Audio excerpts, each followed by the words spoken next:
दोस्तों नमस्कार, मैं केपी सिंह। आप देख रहे हैं अपना चहेता न्यूज चैनल जालौन टाइम्स। अभी हाल ही में ब्रिटेन में हुए चुनाव के परिणाम सामने आए हैं, जिनमें भारतीय मूल के ऋषि सुनक की प्रधानमंत्री पद से विदाई हो गई है। और इस जो वहाँ के चुनाव नतीजे, हालांकि कोई अप्रत्याशित नतीजे नहीं है, और जो मतगणना के परिणाम सामने आने के पहले ही जो सर्वे हुए थे, उन सर्वे को जो जाहिर किया, सर्वे में ये जाहिर कर दिया गया था कि जो ऋषि सुनक की कंजर्वेटिव पार्टी वो इस बार बहुत ही बुरी तरह से हारने वाली चुनाव में है। तो अप्रत्याशित नहीं था, अनुमानित रिजल्ट वहां पे आए, लेकिन फिर भी भारतीयों को तो सदमा लगा ही है, क्योंकि जिस देश ने इतने लंबे समय तक हमारे देश को गुलाम रखा हो, उस देश का सर्वोच्च शासक हमारा आदमी बन जाए, तो ये तो बड़ा पुलकित करने वाला अनुभव था। किसी भी इन परिस्थितियों में किसी भी देश के लोग होते, उनको रोमांच होता, तो वो ये रोमांच तो बड़ा स्वाभाविक था भारतीयों के मन में। इसलिए ऋषि सुनक का हार जाना उन्हें ऐसा लगा जैसे कोई बहुत ही सुनहरा ख्वाब उनका टूट गया। भारत के प्रधानमंत्री नरेंद्र मोदी जी ने ब्रिटेन के नए प्रधानमंत्री को बधाई संदेश भेजी है, लेकिन इसी भावना के तहत वो ऋषि सुनक की सराहना करने से भी नहीं चूके। उन्होंने ऋषि सुनक का एक तरह से आभार जताया कि उनके कार्यकाल में भारत और ब्रिटेन के जो आपसी संबंध बहुत मजबूत हुए, उसमें जो उनका योगदान रहा ऋषि सुनक का, उसके लिए उन्होंने आभार जताया। लेकिन भारत में रहने वाले लोगों की, भारत सरकार की भावनाएं ऋषि सुनक के प्रति चाहे कितनी अच्छी हो, पर जहां तक ब्रिटेन में रहने वाले भारतवंशियों का संबंध है, तो वहां जो पहले चुनाव के दौरान जो सर्वे कराए गए थे, तो उनसे ये निष्कर्ष सामने आया था कि 18 लाख वहां के लगभग भारतवंशी हैं ब्रिटेन में। उनमें से 65% लोग नाराज थे ऋषि सुनक। इसलिए ऋषि सुनक को हराने में वहां पे भारतवंशियों ने भी बड़ा योगदान किया। अच्छा, ऋषि सुनक से भारतीय माने भारत में रहने वाले लोग, वो इस बात से भी बहुत अभिभूत थे कि ऋषि सुनक ने ईसाई धर्म स्वीकार नहीं किया ब्रिटेन में रहते हुए, और एक बहुत ही एक आस्थावान हिंदू के रूप में वो अपने आप को प्रदर्शित करते हैं। हर धार्मिक आयोजन में बड़े श्रद्धा भाव से जो है पहुंचते हुए वे दिखाई दिए प्रधानमंत्री बन जाने के बावजूद। और वो उनका हर धार्मिक रीति रिवाज का उन्होंने बहुत ही निष्ठा से पालन किया, हिंदू धर्म की हर धार्मिक रीति रिवाज का। और इसलिए जहाँ हिंदू राष्ट्र के प्रति इस समय जिस भारत में आकर्षण बहुत ही प्रचंड होता जा रहा है, तो इसलिए यहाँ पर इस कारण उनसे बहुत ज्यादा भावनाएं, और ज्यादा उनसे भावनाएं लोगों की, यहाँ के लोगों की जुड़ गई थी। तो इसलिए बहुत एक तरह से आघात पहुंचा उनके हार जाने से। अब एक तो बात ये हो गई। दूसरी बात ये है कि अगर ब्रिटेन के चुनाव परिणामों की गौर किया जाए, तो ये एक और दृष्टि से वहां के चुनाव परिणाम उल्लेखनीय है कि इस समय पूरी यूरोप में कंजर्वेटिज्म की, अनुदारवाद की लहर चल रही, रूढ़िवाद की लहर चल रही। वहां जो है पूरे ब्रिटेन में दक्षिणपंथी लोग चुनाव जीत रहे, दक्षिणपंथी विचारधारा को समर्थन मिल रहा है यूरोप में आमतौर पर। लेकिन ब्रिटेन में लोगों ने इस बार कंजर्वेटिव पार्टी को, जो उसकी प्रतिनिधि दक्षिणपंथी पार्टी मानी जाती है, उसको हरा के और लेबर पार्टी को समर्थन दिया। तो ये वहाँ ब्रिटेन की मानसिकता में, जो ये ब्रिटेन के लोगों की मानसिकता में ये परिवर्तन आया, ये एक बड़ा विचारणीय है। और ब्रिटेन में के जो उनका चुनाव हुआ, हालांकि ब्रिटेन एक बड़ा विकसित राष्ट्र है, समृद्ध राष्ट्र है, सारी बातें हैं, लेकिन भारत की तुलना में तो बहुत एक छोटा देश है। पर फिर भी, और यहाँ की परिस्थितियों में भी अंतर है, लेकिन फिर भी बहुत सारी कुछ चीजें कॉमन है। तो इसलिए ब्रिटिश चुनाव परिणामों का अध्ययन भारतीयों को अपनी स्थिति उससे सबक लेने के तौर पर उसका एक अध्ययन करना चाहिए, उसके निष्कर्षों को समझना चाहिए। वहां जो चुनाव परिणाम रहे। तो एक निष्कर्ष में वहां क्या चुनाव परिणाम सामने आया कि वहां के लोगों ने जो बहुत ज्यादा सरकार मजबूर हो गई थी टैक्स लगाने के लिए, टैक्स बहुत बढ़ गए। ऋषि सुनक को इसलिए लाया गया था, कंजर्वेटिव पार्टी में इन्हें नेतृत्व परिवर्तन करके ऋषि सुनक को जब लाए थे कि ऋषि सुनक बहुत अच्छे अर्थशास्त्री माने जाते थे। तो ये था कि जब वो आएंगे तो जो वहां की जो आर्थिक समस्या है उसको हल करने में योगदान देंगे। लेकिन ऋषि सुनक कोई योगदान नहीं कर पाई। ऋषि सुनक ने क्या काम किया कि वो सरकार की जरूरतों को पूरा करने के लिए वो टैक्स पर टैक्स बढ़ाते गए। तो ये जन आक्रोश का एक बड़ा कारण बन गया और लोग और टैक्स बढ़ने से ये हुआ कि जो आवश्यक वस्तुएं थी वो जो है आवश्यक वस्तुएं महंगी हो गई और आवश्यक वस्तुएं महंगी होने से लोगों के का रहन सहन का खर्चा बहुत ज्यादा बढ़ गया। अब भारत में स्थिति देखिए, भारत में भी यही स्थिति ये होती जा रही कि भारत में भी टैक्स बढ़ाई जा रही। कोई तरीका ऐसा नहीं सोचा जा रहा कि विकास भी तेजी से रफ्तार पकड़े रहे और टैक्सों का बोझा भी लोगों पे कम से कम लादना पड़े। अभी तक तो नरेंद्र मोदी की सरकार ने ये विचार नहीं किया था पिछले 2 कार्यकाल में। हालांकि अभी नया बजट तो अभी पेश होना है तो नए बजट में सरकार का दृष्टिकोण सामने आएगा, लेकिन 1-2 प्रतीकात्मक कदम इस बीच में सरकार ने उठाए हैं। उससे लगता है कि उन्होंने मोदी सरकार ने शायद इस बार कुछ सबक लिया है, कुछ इस मामले में अपनी सोच में वो कुछ परिवर्तन करने वाली है। क्योंकि इतना ज्यादा टैक्स जो अनाधन टैक्स है पिछली बार आपने बढ़ाया, पता चला जीएसटी, आटे पर भी जीएसटी, माचिस पर भी जीएसटी, हर चीज पर जीएसटी। तो अब की बार ये हुआ कि अभी तो एक प्रतीकात्मक तौर पे ये था कि सरकार ने आते ही ये किया था कि रेल किराए में हम जीएसटी नहीं लेंगे। एक कदम था, लेकिन ये था कि आवश्यक वस्तुओं की हम जो है आवश्यक सेवाओं पे, आवश्यक वस्तुओं पे करों का बोझ कम करेंगे। संकेत उससे एक इशारा सरकार का मिल गया था और एक इशारा होना भी चाहिए था। लेकिन पिछले 2 कार्यकाल में उसने क्या काम किया, अंधाधुंध टैक्स बढ़ाने का काम।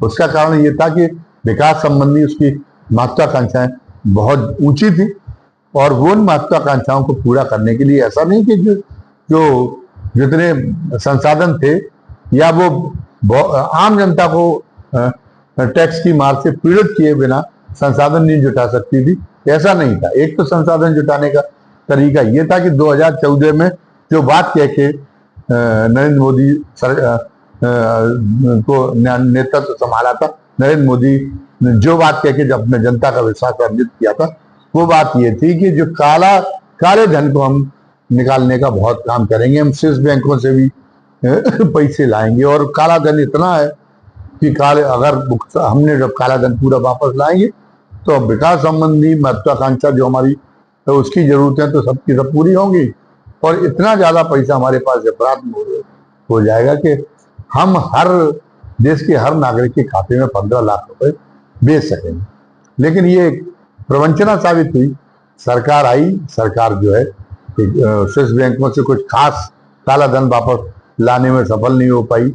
वो उन्होंने कहा कि स्विस बैंकों ने जो है वो स्विस बैंक ने वो खातों की जानकारी दे दी है कि आपके कितने खाते हमारे यहाँ हैं और उसमें कितना पैसा जमा है, लेकिन वो पैसा 2 नंबर का है कि 1 नंबर का है, ये कुछ आज तक नहीं पता चल पाया। और दूसरी बात ये कि ये उपकार आपकी नीतियों की वजह से स्विस बैंक ने नहीं किया, उसने तो हर देश के लिए खोल दिया। पहले हर देश के लोग जो जमा कराते थे स्विस बैंक में तो वो किसी भी देश को की सरकार को नहीं बताते थे, वो गोपनीय रखते। अब उन्होंने ओपन कर दिया है तो हर देश की सरकार को बता देते, तो कोई मोदी जी की नीतियों का और उसका एक परिणाम नहीं था। लेकिन मोदी जी कोई छानबीन नहीं करा पाए, जबकि इसी बीच में विकीलीक्स का खुलासा सामने आया। इसी बीच में पनामा पेपर्स के खुलासे सामने आए और उनमें संकेत भी मिल गया कि कौन लोग हैं जिनके पास में इतना ज्यादा काला धन है। और लगता था कि सरकार ईमानदार है, उस मामले में निर्भीकता दिखाएगी, उन पर प्रहार करेगी। लेकिन सरकार द्वारा वो महिमा मंडित किए जाने लगे। अब मैं उसमें नाम नहीं देता, एक बहुत बड़े फिल्म स्टार है, पता नहीं उनको क्या मिलेनियम स्टार और क्या क्या कहते, वो बात सामने आ चुकी थी जब ये पनामा पेपर्स लीक्स के सामने आए थे। पनामा पेपर के बाद सामने आई थी, और उसमें अमर सिंह ने, जो बाद में भाजपा के पाले में चले आए थे, उनका नाम लेके और टीवी डिबेट में कह दिया था। तो वो फिल्म स्टार आज की तारीख में सबसे ज्यादा चाहिए थे। ऐसी बहुत सारी धनी हस्तियां हैं जिन पर सरकार उल्टे मेहरबान हो गई बजाय पैसे निकालने। और जो उसने काला धन निकालने के नाम पे जो नोटबंदी की, तो उसका क्या असर हुआ? नोटबंदी से काला वाला धन तो वापस आया नहीं, बल्कि पूरा काला धन सफेद बना लिया धनी लोगों ने। लेकिन आम जनता का जरूर पैसा वापस चला गया, क्योंकि जनता लाइन में लगी थक गई, और जो उसकी मेहनत की कमाई की थोड़ी बहुत पूंजी थी वो नोट बदलवा नहीं सकी, और वो पता चला कि उसके उन लोगों के नोट बेकार चले गए, या उन्होंने बदलवाई तो उनको जो है बैंकों में इतना भ्रष्टाचार था जिस पर अंकुश लगाने में सरकार की कोई रुचि नहीं थी। तो उन्हें जो है 30% 40% जो उनका बिल्कुल शुद्ध सफेद धन था, मेहनत का पसीने की कमाई थी, उसमें 40% हिस्सा 30% हिस्सा कमीशन के रूप में चला गया। तब वो अपना वो वापस चला पाए। तो एक तो बात की हुई। इसके बाद में फिर उसने अंधाधुंध जीएसटी को लागू किया। अब दूसरी बात ये थी कि विकास के लिए इतना ज्यादा पैसा वहां जो मैं सारा कर रहा था, तो एक तो भ्रष्टाचार से जो अर्जित कमाई थी उसके लिए उसको, और जो काला धन था उसकी जब्ती के लिए उसका अभियान चलाना था। तो वो काला धन की जब्ती के लिए तो उसने कोई अभियान, काला धन का पता लगाने और उसकी जब्ती करने के लिए कोई अभियान नहीं चलाया। भ्रष्टाचार के खिलाफ प्रधानमंत्री नरेंद्र मोदी जी कितने भी झूठी बातें कहें मंचों से, लेकिन जो आम जनता है उसको ये पता है, क्योंकि दैनिक जीवन में उस बात को अनुभव करती कि भ्रष्टाचार तो पहले से ज्यादा बढ़ गया है। अगर भ्रष्टाचार खत्म हुआ होता तो खुद मोदी जी के सांसद और विधायक और जो है उनकी पार्टी की और मंत्री उनकी वो यही सत्ता के इन्हीं वर्षों में कहां से कहां पहुंच गए, सबको दिखाई दे रहा। उनके यहाँ शादियां होती है तो करोड़ों रुपए उसमें खर्च होते हैं, जो बिल्कुल फटे आलते चप्पल चटकाते हुए घूमते थे। तो अगर होता भ्रष्टाचार के प्रति उनकी कटिबद्धता अगर सरकार की कहीं होती तो क्या वो साहस कर पाते? अगर चोरी छुपे थोड़ा बहुत 2 नंबर की कमाई कर भी लेते, लेकिन वो इस कदर कमाई नहीं होती। लेकिन अब तो वो खुल्लम खुल्ला प्रदर्शन कर रहे हैं, सबके उनके पास में भी दूसरी पार्टियों के नेताओं की तरह, बल्कि उनसे ज्यादा महंगी गाड़ियां यही सत्ता के अल्पकाल में हो गई। तो इसका मतलब भ्रष्टाचार जारी है। तभी तो ऊपर के स्तर वालों को और ज्यादा भ्रष्टाचार करने का मौका मिल रहा होगा, नौकरशाहों को और ज्यादा भ्रष्टाचार करने का मौका मिल रहा होगा। तभी तो निचले स्तर पर, तभी तो नेता उसमें से जो है एक अनुपात हत्या पा रहे हैं। जब ऊपर अगर कहीं भ्रष्टाचार नहीं होगा तो किसी को मौका नहीं मिलेगा। लेकिन दिखाई दे रहा है कि सब खूब माला माल हो रहे हैं, जिनको अवसर है वो सारे के सारे भ्रष्टाचार की कमाई से माला माल हो रहे हैं। तो बहुत सारा पैसा, तो वो उस पैसे को की जब्ती करने में उनका कोई रुचि सरकार की नहीं है। तो वो पैसे तो फिर सरकार को आम लोगों से ही लेना है। तीसरी बात क्या है कि तीसरी बात ये है कि विकास कार्यों में कमीशन इतना ज्यादा बढ़ गया, 70% तक कमीशन, क्योंकि विकास कार्यों का जो विकास संबंधी योजनाएं बनती हैं वो नगर निकाय और ग्राम पंचायतों के स्तर पर जो बनती, उनके लिए भी बहुत ज्यादा बजट भारत सरकार का जाता है। लेकिन वो बजट जो है वो उन बजटों में सबको मालूम है, कोई कहीं किसी भी पार्टी की राज्य की सरकार किसी भी राज्य में हो, लेकिन 70% तक स्थिति हो गई और भाजपा शासित राज्यों तक में 70% हिस्सा कमीशन में जा रहा है। और निश्चित रूप से जो केंद्रीय सरकार की परियोजनाएं हैं उनमें जो ठेके दिए जा रहे हैं, उनमें जो काम है उनमें भी कमीशन चल रहा हो, क्योंकि वरना क्या गरज पड़ी अगर ऊपर वालों को कि वो हर राज्य सरकार पर दबाव डालें। हर जगह जहां देख लीजिए वहां पे गुजरात के रहने वाले प्रधानमंत्री और सबसे शक्तिशाली उनके मंत्री अमित शाह हैं, तो इस नाते गुजरात के ही लोगों को में सुरखात के पद निकाले आए, उन्हीं को सब जगह ठेके मिलते हैं। तो ये अगर आपको लालच नहीं है, कुछ हिस्सा अगर आप तक नहीं पहुंच रहा है, तो आपकी क्या गरज पड़ी? आप क्यों अपने ऊपर ये दाग लगवाना चाहेंगे कि आप ठेके दिला रहे हैं, एडवांटेज दिलाने का काम कर रहे किसी राज्य की कंपनी का।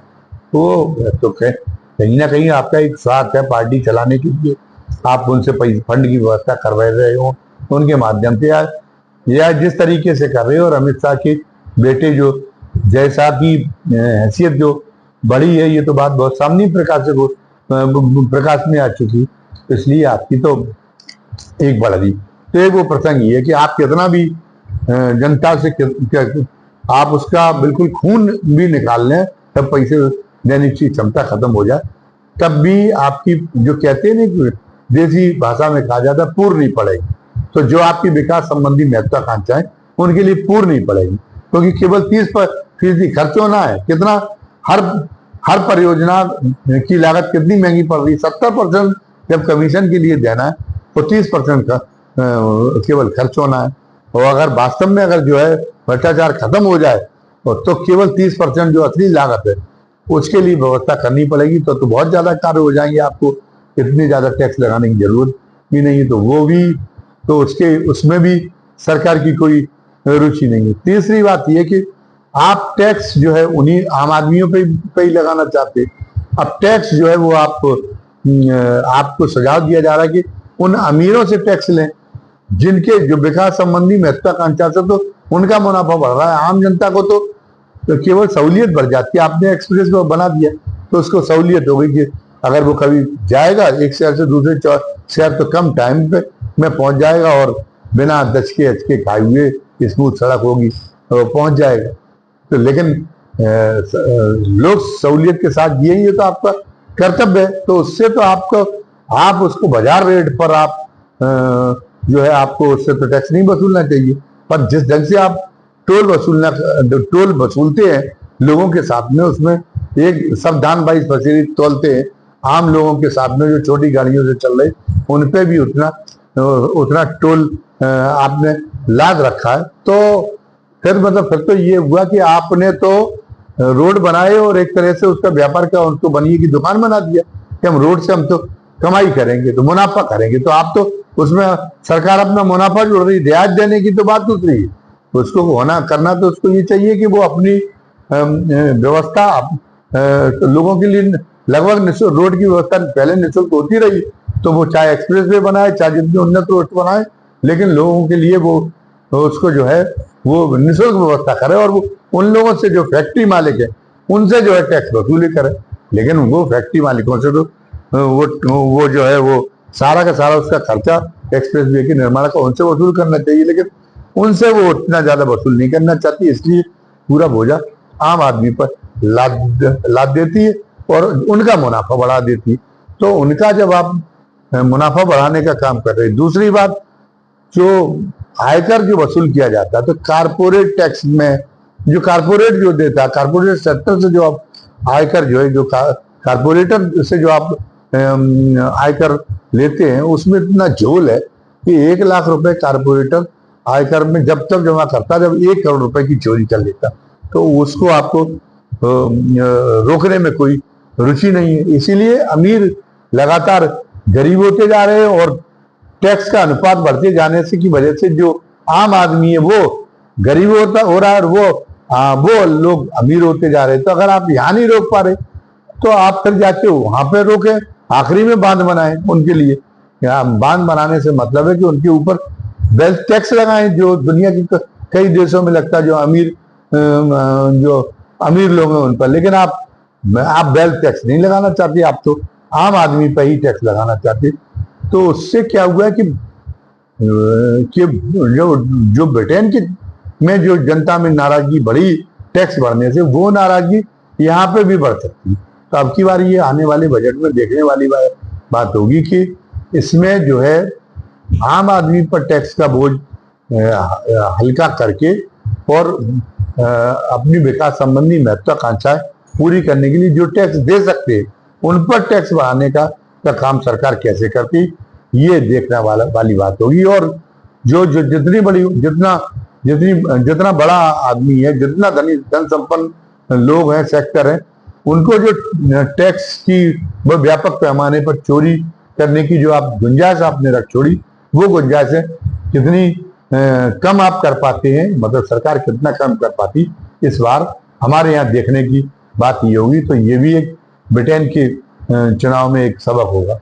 दूसरी बात, जो लेविश स्टाइल की जीने की उनकी, सबसे अमीर आदमियों में से ऋषि सुनक वहां माने जाते थे। ब्रिटेन की क्या जो शाही घराना है उससे भी ज्यादा ऋषि सुनक की हैसियत है, इतने बड़े अमीर। तो लोगों ने इससे भी नाराज होकर, उनकी लेविश स्टाइल से भी नाराज होकर लोगों ने उनके खिलाफ वोट दिया। इससे इस वजह से भी ब्रिटेन के इतिहास में कंजर्वेटिव पार्टी की अभी तक की सबसे बड़ी हार हुई है, ऋषि सुनक के नाम दर्ज हुई है। और मोदी जी को इसका जो है इससे खास तौर से सबक लेना चाहिए। उनकी भी वो भी जीवन शैली में उनके भी बड़ा तड़क भड़ा है, बड़ी ग्लैमरस टाइप की वो जीवन शैली जो है अपनाते थे। जब ब्रिटेन में लोगों ने पसंद नहीं किया, तो भारतीय तो पता चला कि बड़ी 70% और 80 करोड़ लोगों को तो ये भारत में ऐसी स्थिति में कि आपको जब आप मुफ्त का अनाज देते तब उनके यहाँ चूल्हा जलता है। तो यहाँ तो आदमी आप कुंठित हो पाएगा, वो अच्छे कपड़े पहन नहीं पा रहा एक टाइम पे, और आप पता चला कि हर कार्यक्रम में ड्रेस बदल रहे। तो अभी तक तो आप ये सोचते थे कि इससे मेरा एक आभा मंडल बन रहा है और इससे लोग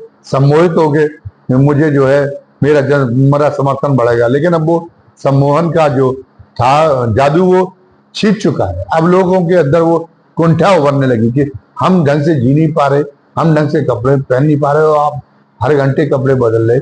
तो मोदी जी को सतर्क होना चाहिए कि लेविश जो लाइफ स्टाइल है वो कितनी भारी पड़ सकती है।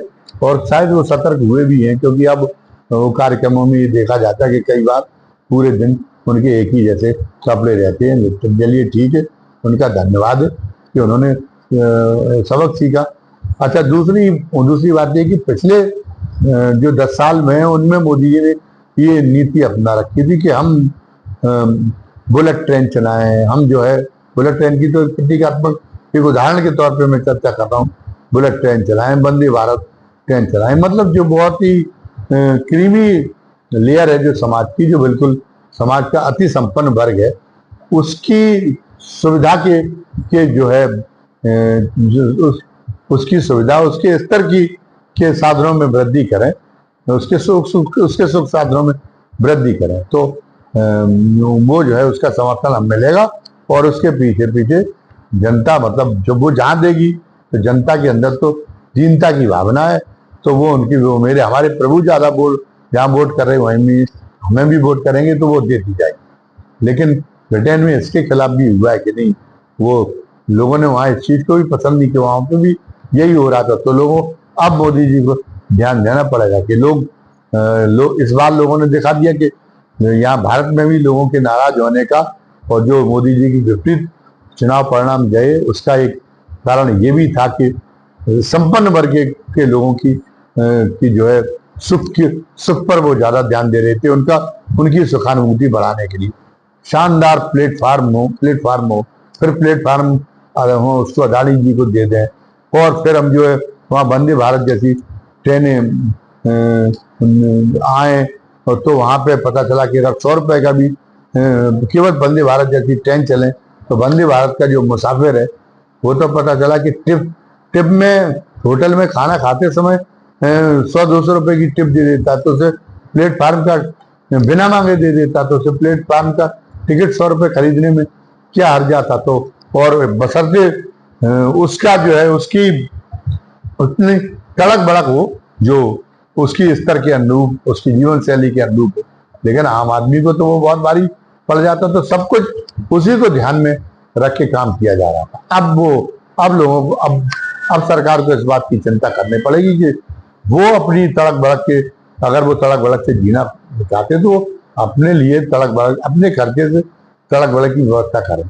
पर सरकार के खर्चों से जो एक औसत जो है वो औसत दर्जे की सजावट पे, जो तमाम तरह की आडंबर पर सरकार खर्च करेगी औसत दर्जे का, उनको सरकार सुरुचि का परिचय देगी। लेकिन वो सुरुचि का मतलब ये नहीं कि वो आम आदमी उससे दूर हो जाए। वो तमाम सारी चीजों में सुरुचि के साथ साथ में सादगी और सुरुचि दोनों का समन्वय करते हुए काम चलेगा। तो सरकार सतर्क हुई, क्योंकि अभी आज ही कल में बताया गया कि जो सरकार ट्रेनों में वो हटा रही थी बहुत तेजी के साथ में जनरल के कोच और स्लीपर कोच, अब उसने जनरल कोच और स्लीपर कोच हर ट्रेन में पहले की तरह बढ़ाने का फैसला लिया है। चलिए ठीक है, देर आज है, सरकार ने सोचा है कि एक बहुत अच्छी बात है। तो ब्रिटेन के चुनाव परिणामों का एक असर ये भी है, और जो ब्रिटेन में महंगाई हुई, महंगाई पे भी ऋषि सुनक कंट्रोल नहीं कर पाए थे, तो महंगाई का खास कारण वो हमने जो इशारा दिया, आवश्यक वस्तुओं पे भी आपके द्वारा टैक्स बढ़ाते जाना। तो अब ये सोचना पड़ेगा यहाँ की सरकार को कि आवश्यक वस्तुओं पर हम एक सीमित मात्रा में टैक्स की एक सीमित मात्रा रखें, एक सीमित मात्रा में कर वसूली रखें, ताकि महंगाई ना बढ़े। और हम सोचते कि शायद प्रधानमंत्री जी और उनकी सरकार ने भी वहाँ के चुनाव परिणामों की जो कारक हैं, जो जिस वजह से ऐसा चुनाव परिणाम आया, उनके बारे में उन्होंने भी जानकारी हासिल की होगी। तो वो भी इस मामले में आप बड़ी नीतिगत परिवर्तन लाएंगे। तो ब्रिटेन के चुनाव परिणामों से सबक लेके हमने लोगों की जिन अपेक्षाओं को बताया भारत में, अगर भारत में समय रहते, अभी तो भारत में अभी तीसरी बार की सरकार तो अभी भी आई है, समय रहते उसने इस दिशा में अपनी नीतियों में अगर परिवर्तन किया, अपनी नीतियों को जनोन्मुखी बनाया, जिसकी जो अपेक्षा है, तो हो सकता है कि इस चुनाव में जो अपनी उसने लोकप्रियता खोई थी हमारी सरकार ने, वो लोकप्रियता अगली बार तक वो अपनी लोकप्रियता को बहाल कर ले जाए और बल्कि उसमें इजाफा कर ले जाए। हम तो उम्मीद यही रखते और यही कामना करते कि सरकार सोचे इस दिशा में, और सोचे नहीं और उसको नीतियों में परिवर्तित करे, और उसका एक सुखद अनुभव जनता ले सके, और उसके बाद जनता अपना भरपूर आशीष सरकार को दे सके। आज का हमारा वीडियो आपको कैसा लगा, कमेंट बॉक्स में अपनी राय लिखना नहीं भूलें। और साथ साथ में जो हमारे नए दर्शक हैं, उनसे गुजारिश है कि अगर उन्हें आज का वीडियो पसंद आया हो तो वो खुद भी और अपने मित्रों को भी इस बात के लिए प्रेरित करें कि हमारा वीडियो सब्सक्राइब करें, लाइक करें, और कमेंट बॉक्स के बारे में तो मैं कह ही चुका हूँ कि कमेंट बॉक्स में तो आज के वीडियो के बारे में अपनी राय लिखें। लेकिन हमारा वीडियो अगर आपने सब्सक्राइब कर लिया, लाइक कर लिया, तो साथ साथ में बेल आइकॉन दबाना भी ना भूलें, ताकि इसी ढंग के जो दिलचस्प और विचारोत्तेजक जो वीडियो हैं, जो हम आगे भी जो डालें, उनकी जानकारी आपको तत्काल मिल जाया करे, आपका तत्काल उनका नोटिफिकेशन मिल जाया करे, पहुंच जाया करे। धन्यवाद। जय हिंद, जय भारत।